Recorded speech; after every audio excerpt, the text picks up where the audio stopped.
असातिज़े कराम और बाहर से तशरीफ लाए हुए मेहमानाने कराम और अजीज तलबा, जो दुनिया को सुनाई दे उसे कहते हैं खामोशी, जो दुनिया को सुनाई दे उसे कहते हैं खामोशी, जो आंखों में दिखाई दे उसे तूफान कहते हैं।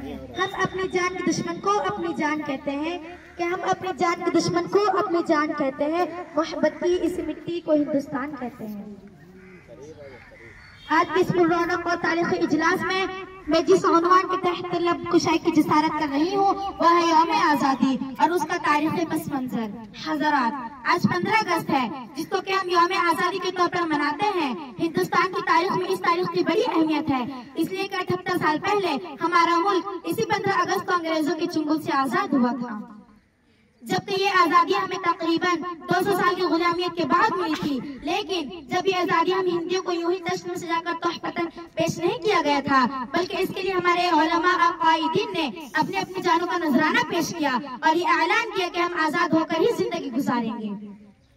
इस मकसद के तहत दारुल उलूम देवबंद और क़याम अमल में काम आया और इस मकसद में वो कामयाब भी हुए और हिंदुस्तान को एक आजाद मुल्क तस्लीम कराया।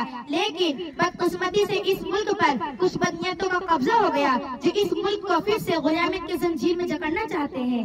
लेकिन मैं इन दुश्मन की ताकतों को ये बतलाना चाहती हूँ, हमारे आबा और अजदाद जिस तरह इस मुल्क को अंग्रेजों से आजाद कराए थे, हम भी फिर से इस मुल्क को आजाद कराएंगे। किसी से भीख नहीं मांगी हमने, अपने बाजू पे तिरंगा लहराया है। क्या किसी से भीख नहीं मांगी हमने, अपने बाजू पे तिरंगा लहराया है। हमारी खुददारी क्या पूछोगे, मौत सामने थी फिर भी हमने दुश्मनों को पानी पिलाया है। अब मैं इसी शेर के साथ अपनी रुखसती चाहती हूँ। अमा अलैना इल्लल बलाग।